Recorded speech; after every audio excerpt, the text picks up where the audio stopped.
Hello guys, आज का जो क्वेश्चन है बहुत ही इंपॉर्टेंट है। आज का क्वेश्चन मॉडल के ऊपर है और मॉडल एक बहुत ही इंपॉर्टेंट और इंटरेस्टिंग टॉपिक होता है क्योंकि जो क्वेश्चन हम टेंसेस से नहीं बना सकते वो मॉडल से बना लेते हैं। तो चलिए यहाँ पे क्वेश्चन क्या है ये इसको मैं आपको बता देती हूँ। मेरा क्वेश्चन ये है और मेरा ये डाउट भी है, ही डेयर गो बोलना है कि ही डेयर्स टू बोलना है, क्योंकि हमें तो मालूम है ना ही के बाद में वर्ब को ऐसे सफिक्स लगाते हैं। तो सही कौन सा होगा, ही डेयर गो कि ही डेयर्स टू गो? ऐसे ही आई डेयर गो सही है कि आई डेयर टू गो? क्या सही होगा? टू क्यों लगाया है यहाँ पर? नेक्स्ट क्वेश्चन, हम हमेशा ऐसे ही बोलते हैं ना, how dare you touch me, या हम ऐसे बोलते हैं how do you dare to touch me. दोनों ही मैंने फॉर्मेशन सुने हैं, लेकिन सही कौन सा होगा सर? यहाँ पर ये बोलना है कि ये बोलना है, ये बोलना है कि ये बोलना है? बहुत कंफ्यूजन हो रहा है सर, आपका भी होता होगा ना कंफ्यूजन। तो अगर आप इस कंफ्यूजन को अवॉइड करना चाहते हैं, इंग्लिश में ट्रेंड होना चाहते हैं, स्पोकन में ट्रेंड होना चाहते हैं, तो इस वीडियो को बहुत ही ध्यान से देखिए, क्योंकि यहाँ पर सर हमें डेयर का एक्चुअल यूज क्या होता है, कौन सा सही है कौन सा गलत है, ये सर एक्सप्लेन हमें डिटेल में करने वाले हैं। तो बेटर एक्सप्लेनेशन के लिए पूरे वीडियो को ध्यान से देखिए। Good question madam. डेयर क्या है मैडम?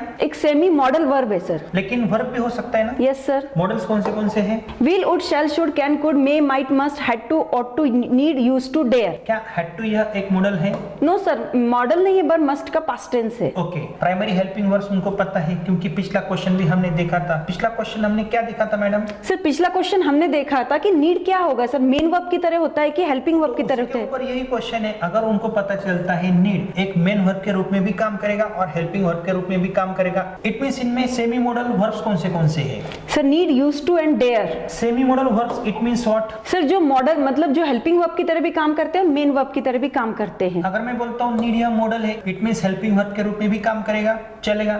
और अगर मैं बोलता हूँ इसका उपयोग मैं मेन वर्ब जैसा भी कंसीडर कर सकता हूँ तो भी चल सकता है। इसलिए हम उनको सेमी मॉडल वर्ब्स बोल सकते हैं। लेकिन क्या हम कैन को वर्ब की तरह भी ट्रीट करेंगे और हेल्पिंग वर्ब के रूप में भी ट्रीट करेंगे? नो सर, इसको केवल हम हेल्पिंग वर्ब की तरह ही ट्रीट करेंगे। इट मींस यह जो डेयर है, ओनली डेयर, यह मेन वर्ब के रूप में भी काम करेगा और हेल्पिंग वर्ब के रूप में भी काम करेगा। यूज्ड टू भी इसी प्रकार है। नीचे देखो दो सेंटेंसेस मैंने लिखे हैं। He dare go, he dares to go. He dare go यह कंस्ट्रक्शन सही है। क्यों है सर? यही तो क्वेश्चन है ना, ही डेयर गो क्यों बोला है? यह एक मॉडल है, सब्जेक्ट के बाद मॉडल आता है। कौन सा भी सिंगुलर या प्लूरल सब्जेक्ट हो उसके आगे हम मॉडल को रख सकते हैं, जैसे I will, they will, a boy will and boys will. लेकिन डेयर क्या है, अभी मॉडल के रूप में काम करेगा तो ही डेयर में बोल सकता हूँ।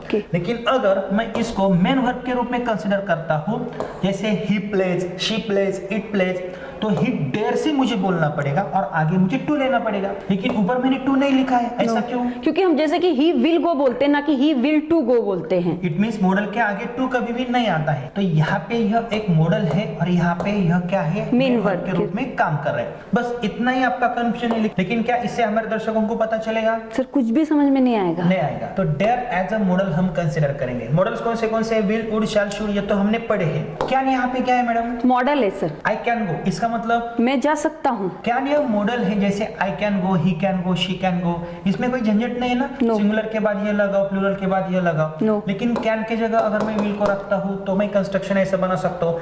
लेकिन यहाँ पे गो क्या है? वर्ब का फर्स्ट फॉर्म है। तो मॉडल का एक सबसे इंपॉर्टेंट रूल क्या है? मॉडल ये बोलते हैं कि कुछ भी करो मेरे आगे वर्ब का फर्स्ट ही फॉर्म रखो। मेरे आगे वर्ब का फर्स्ट ही फॉर्म रखो। लेकिन हम क्या पढ़ रहे हैं? डेयर। अगर डेयर यह एक मॉडल है तो क्या मैं ऐसा बोल सकता हूँ ना, I dare go, we dare go? या ही डेयर्स में नहीं बोलूंगा। क्यों नहीं? क्योंकि यहाँ पे अभी डेयर क्या है, कैन जैसा, विल जैसा एक मॉडल है। तो कौन सा भी सिंगुलर या प्लूरल सब्जेक्ट है उनके आगे मैं डेयर को रख सकता हूँ। आई डेयर गो, इसका मतलब क्या है? सर इसका मतलब होगा मैं जाने का साहस करती हूँ। डेयर का मतलब क्या है? साहस करना। साहस करना। अभी डेयर एक मॉडल के रूप में काम कर रहा है। मैं जाने का साहस करता हूँ। आई डेयर गो। हम जाने का साहस करते हैं। We dare go. वो लड़की जाने का साहस करती है। शी डेयर गो। क्यों आपने शी डेयर्स क्यों नहीं बोला? क्योंकि सर मॉडल के रूप में वर्क कर रहा है ना, डेयर, इसलिए। नो, टू भी नहीं लगाया आपने। नो। मैं खाने का साहस करता हूँ। I dare eat. मैं पढ़ाने का साहस करता हूँ। I dare teach. वो लड़की पढ़ाने का साहस करती है। She dare teach. मैं खेलने का साहस करता हूँ। I dare play. I dare play, ऐसा हम बोल सकते हैं। अगर मुझे इसका नकारात्मक टेंस का तो मैं कैसे कर सकता हूँ? जैसे कैन का हमने कांट किया था। विल का हम क्या करेंगे? ऑन्ट। शुड का हम क्या करेंगे? शुडंट। आई शुडंट गो। इसी प्रकार से डेयर भी एक मॉडल है ना? यस। तो उसको अगर मुझे नॉट लगाना है तो डेयर नॉट भी मैं बोल सकता हूँ या डेयरन भी मैं बोल सकता हूँ ना? यस। आई डेयरंट गो, इसका मतलब क्या होगा फिर? मैं जाने का साहस नहीं करती हूँ। वो लड़का जाने का साहस नहीं करता है। ही डेयरंट गो। ही डेयरंट गो। वो लड़की शादी का साहस नहीं करती है। She daren't marry. She daren't marry. हम ऐसा सेंटेंसेस बोल सकते हैं। अभी मुझे बताओ यहाँ पे डेयरंट क्या है? मेन वर्ब है। कौन सा वर्ब है? नो सर, मॉडल मतलब हेल्पिंग वर्ब है सर। हेल्पिंग वर्ब के रूप में काम कर रहे हैं। अभी देखो, अगर इसका वर्बल क्वेश्चन मुझे बनाना है, जैसे कैन यह मॉडल है। Yes. कैन आई गो, इसका मतलब क्या मैं जा सकती हूँ? कैन ही गो, क्या वह जा सकता है? क्या आप खेल सकती हो? Can you play? क्यों आपने ऐसा क्वेश्चन क्यों बनाया? सर बिल्कुल इजी है ना क्वेश्चन बनाना, इसलिए हमें हेल्पिंग वर्ब को पहले लेना होता है। मॉडल हेल्पिंग वर्ब की तरह काम एक करते हैं। प्रकार का हेल्पिंग वर्ब है। कैन भी एक मॉडल है, तो हम सब्जेक्ट से पहले रख सकते हैं। तो अगर डेयर यह एक मॉडल है, तो क्या मैं डेयर को यहाँ पे नहीं रख सकता? रख सकते हैं सर। आई गो ऐसा मैं नहीं बोल सकता। बोल सकते हैं। तो डेयर आई गो का मतलब क्या? क्या मैं जाने का साहस करती हूँ? क्या हम जाने का साहस करते हैं? Dare we go. Dare you go का मतलब क्या है? क्या तू जाने का साहस करती डेयर है? ही गो। क्या वह जाने का साहस करता डेयर है? राम गो। क्या राम जाने का साहस करता है? Dare you fight. क्या तू लड़ने का साहस करती है? Dare you fight with him. क्या तू उसके साथ लड़ने का साहस करती है? Dare you teach here. क्या तू यहाँ पढ़ाने का साहस करती है या करता यहाँ है? पे डेयर का मतलब क्या है? सर इट मींस यहाँ पे मॉडल या हेल्पिंग वर्ब की तरह आया है। यहाँ पे हेल्पिंग वर्ब के रूप में काम कर रहा है, इसलिए सब्जेक्ट से पहले आया ना। यस। लेकिन यहाँ पे देखो, अगर मैं ऐसे कंस्ट्रक्शन बनाता हूँ, तो अगर डेयर हेल्पिंग वर्ब है तो ऐसा कंस्ट्रक्शन होगा, लेकिन अगर डेयर मेन वर्ब है तो कंस्ट्रक्शन में बदलाव होगा। फ्रेंड्स, यह वीडियो आगे भी जारी है, please watch till the end. लेकिन आपके लिए एक बेस्ट ऑफर है। अगर आप हमारा 60 to 90 days spoken English course with 200 recorded video lectures हमारे you can speak it an app से बहुत ही कम कीमत में बाय करते हो, तो आपको हमारी 4 किताबें आपके पते पे फ्री ऑफ कॉस्ट मिलती है। और हमारे बुक्स हैं the best spoken English book, A to Z grammar book, the structure of spoken English book and the best book for spelling, reading, writing and pronunciation. तो यह ऑफर कुछ ही दिनों तक सीमित है, आप उसका लाभ ले सकते हो। तो तुरंत आप हमारा you can speak it an app install करें। अभी देखो, मेन वर्ब के रूप में मैं कैसे कंसीडर करूंगा। अभी आपको दिमाग से हटाना है डेयर, यह एक मॉडल है। डेयर क्या है? एक मॉडल नहीं है, आपने ऐसा बोला, दिमाग से हटा देना है, हटा दिया सर। प्ले ऐसा वर्ब है, एक्शन वर्ब है, ऐसा कंसीडर करो। ओके। यहाँ पे क्या लिखेंगे हम? Plays। लिखेंगे। तो अभी आपको मॉडल कंसीडर नहीं करना है। तो यहाँ पे डेयर क्या है? अभी मेन वर्ब। मेन वर्ब है, किसके जैसा? प्ले की तरह। प्ले की तरह, गो की तरह, इट की तरह। आई डेयर का मतलब मैं साहस करता हूँ, ऐसा होता है। लेकिन अगर मैं बोलता हूँ I dare to go, it means मैं जाने का साहस करता हूँ। अभी यहाँ पे टू क्यों आया है मैडम? क्योंकि हम मेन वर्ब की तरह कंसीडर किया ना, दो मेन वर्ब एक साथ नहीं आ सकते, इसलिए हमने टू का यूज किया है। लेकिन अगर यह मॉडल होता तो क्या टू आता? नो सर, तब टू नहीं आता, आई डेयर गो होता। I dare, we dare, you dare, they dare, ऐसा हम बोल सकते हैं। Yes. I play, we play, you play, they play. लेकिन ही प्ले या he plays? He plays. He dare और ही डेयर्स? He dares. इसको यस लगाया हमने। यस। क्यों लगाया है? जैसे हम प्ले के टाइम पर प्लेस करते हैं, वैसे ही हमने डेयर का डेयर्स किया सिंगुलर सब्जेक्ट्स के लिए। वो लड़का जाने का साहस करता है। He dares to go. वो लड़की शादी करने का साहस करती है। She dares to marry. मैं जीतने का साहस करता हूँ। I dare to win. I dare to win. मैं लड़ने का साहस करता हूँ। I dare to fight. वो लड़की जाने का साहस करती है। She dares to go. She dares to go. अभी मैं आपको थोड़ा कंफ्यूज करने की कोशिश करता हूँ। अगर डेयर को मैं मॉडल के रूप में कंसीडर करूंगा तो आपको कुछ सेंटेंसेस बोलने, ओके। लेकिन मॉडल के रूप में आपको बोलना है। वो लड़की जाने का साहस करती है। She dare go. She dare go. वो आने का साहस करती है। She dare come. लेकिन मेन वर्ब के रूप में आपको कंसीडर करना है। वो लड़की आने का साहस करती है। She dares to come. वो लड़की जाने का साहस करती है। She dares to go. She dares to go.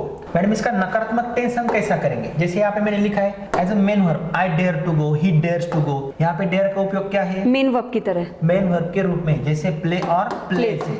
Okay, इसका नेगेटिव फॉर्म कैसे बनेगा मैडम? डू और डस से बनाएंगे सर हम। आई प्ले का नेगेटिव फॉर्म क्या होगा? I do not play. इसी प्रकार से आई डेयर का negative form I do not dare. I don't dare या आई डू नॉट डेयर। और ही प्लेस का नकारात्मक टेंस क्या होगा? He doesn't play. और ही डेयर्स का? He doesn't dare. He doesn't dare. वो जाने का साहस नहीं करता है। He doesn't dare to go. वो आने का साहस नहीं करता है। He doesn't dare to come. तो डू नॉट और डज नॉट के आगे हमेशा वर्ब का फर्स्ट ही फॉर्म होता है। Yes. और इसका वर्बल क्वेश्चन, अगर मैं बोलता हूँ आई डेयर, उसका verbal question do I Dare. He dares का verbal question does he dare. Does he dare. तो यहाँ पे देखो, अगर मैं बोलता हूँ डज ही डेयर, तो यहाँ पे डू और डज क्या है? हेल्पिंग वर्ब है। Yes. और डेयर क्या है? वर्ब का फर्स्ट form फॉर्म। तो है। यहाँ पे मेन वर्ब है। तो यहाँ पे डेयर क्या है? मेन Main वर्ब है। तो यह कंस्ट्रक्शन हमारे दर्शक थोड़ा सा समझ में आया होगा, लेकिन कंफ्यूजन एज इट इज होगा। क्या यह कंस्ट्रक्शन देख के आप मुझे बता सकते हो यहाँ पे डेयर का यूज क्या है? वेरी इजी सर, यहाँ पे डेयर का यूज तीनों ही टाइप्स में सर मॉडल के रूप में किया है आपने। आई डेयर गो, आई डेरन गो, जैसे आई ओन गो, आई शान गो, ही कुडन गो। इसी प्रकार से डेयर आई गो, ये कंस्ट्रक्शन मैंने कैसे किया? सर वेरी इजी, डेयर को मॉडल के रूप में हमने कंसीडर किया है, और मॉडल मतलब हेल्पिंग वर्ब है। किसी भी क्वेश्चन को बनाने के लिए हेल्पिंग वर्ब चाहिए, इसलिए हमने डेयर आई गो बोला। इस डेयर को हमने स्टार्टिंग में रख दिया। राम पढ़ने का साहस करता है, यह सेंटेंस को आप ट्रांसलेट कैसे करोगे? सर किस में करूं, मॉडल में करूं कि मेन वर्ब में करूं? मॉडल में करो। Ram dare read. Ram dare read, अगर वही सेंटेंस आपको मेन वर्ब में करना है, Ram dares to read. Ram dares to read. मैं पढ़ाने का साहस करता हूँ, किस में बनाऊं सर, मॉडल या मेन वर्ब में? मॉडल में करो। I dare teach. और मैं पढ़ाने का साहस करता हूँ, मेन वर्ब में करूँ, dare to teach. I dare to teach. अभी आपको क्वेश्चन करना है, क्या आप पढ़ाने का साहस करती हो? सर किस में बनाऊं, मॉडल या मेन वर्ब में? मॉडल में करो। Dare you teach. Dare you teach. और क्या आप पढ़ाने का साहस करती हो? Do you dare to teach. Do you dare to teach. क्या हमारे दर्शकों को समझ में आ सकता है? सर मुझे तो नहीं लगता, थोड़ा बहुत ही आया होगा। पूरा समझना चाहते हैं तो उनको क्या करना होगा सर? तो उनको हमारे कोर्स में जाना पड़ेगा, क्योंकि मॉडल्स यह टॉपिक बहुत ही डिफिकल्ट है। हमारे ऐप में हमने वो सब कोर्सेज के वीडियोस हमने सीक्वेंस वाइज रखे हैं, बहुत अच्छे अच्छे टेक्निक्स है। अभी मुझे बताओ मैडम, यहाँ पे जो आपका एक क्वेश्चन था, how do you dare to touch me and how dare you touch me, यहाँ पे डेयर क्या है? सर एज ए मॉडल आया है सर यहाँ पर। यहाँ पे एज अ मॉडल है। And how do you dare to touch me, यहाँ पे डू क्या है, हेल्पिंग वर्ब है, और डेयर क्या है, मेन वर्ब है। तो यहाँ पे मॉडल है, इट मींस हेल्पिंग वर्ब है, और यहाँ पे क्या है, मेन वर्ब है। मेन वर्ब है। डू की वजह से मेन वर्ब है। फिर भी हमारे दर्शकों का कंफ्यूजन होता है। तो दोस्तों हमें पता है यह टॉपिक डिफिकल्ट है, लेकिन कॉम्पिटिटिव एग्जाम में ऐसे कई सारे क्वेश्चंस आपको आ सकते हैं। और अगर आपको यह डिफिकल्ट लगता है तो आगे के भी क्वेश्चंस आपको जरूर देखने, क्योंकि मोर देन 1000 क्वेश्चन की सीरीज हम आपके लिए ला रहे हैं। और हमारे पास एक ऐसा ऐप है, you can speak it an app, वहां पे हमने पूरे कोर्सेज सीक्वेंस वाइज दिए हैं। इट मींस आपको हमारे 60 to 90 डेज के स्पोकन इंग्लिश कोर्स में जाना है, वहां पे मोर देन 200 वीडियोज है, सीक्वेंस वाइज है। अगर आप वो सीक्वेंस वाइज देखते हो और उसके साथ हम आपको 4 बुक्स भी आपके पते पे भेजते हैं, और कोर्स की प्राइस भी बहुत ही कम है। लेकिन पहले 10 दिन के डेमो वीडियोज आपको स्टेप बाय स्टेप ही देखने हैं, उसके बाद ही कोर्स को परचेस करना है। और किसी भी एग्जाम में अच्छे मार्क्स प्राप्त करने के लिए A to Z ग्रामर का हमारे पास एक बहुत ही अच्छा कोर्स है। स्पोकन इंग्लिश में भी आप ग्रामर सीखते हो, लेकिन यह एग्जाम ओरिएंटेड कोर्स है। बहुत सारे रूल्स होते हैं, एक्टिविटीज होती है, एक्सरसाइज होते हैं, टेक्निक्स होते हैं, डाउट क्लैरिफिकेशन होता है। कौन सी भी एग्जाम होने दीजिए, 7 स्टैंडर्ड से लेकर 12 स्टैंडर्ड तक या कॉम्पिटिटिव एग्जाम, उसमें यह कोर्स आपको बहुत ही मदद करेगा। और फ्रेंड्स, अगर आपको इन फ्यूचर हमसे ऑनलाइन क्लासेस के माध्यम से जुड़ना है तो तुरंत आप हमारा ऐप इंस्टॉल करो। माहेश्वरी मैडम और मैं खुद आपके ऑनलाइन क्लासेस कंडक्ट करेंगे, लेकिन उससे पहले रिकॉर्डेड वीडियोस पहले आप सीक्वेंस वाइज देखो, ताकि ऑनलाइन क्लासेस में आपकी अच्छी प्रैक्टिस हो सके। तो फ्रेंड्स, मोर देन 1000 क्वेश्चन की यह एक सीरीज है, तो आपको हमारे चैनल की प्लेलिस्ट में जाना है, हर एक क्वेश्चन को ध्यान से देखना है, ऑब्जर्व करना है, और स्टेप बाय स्टेप ही आगे जाना है।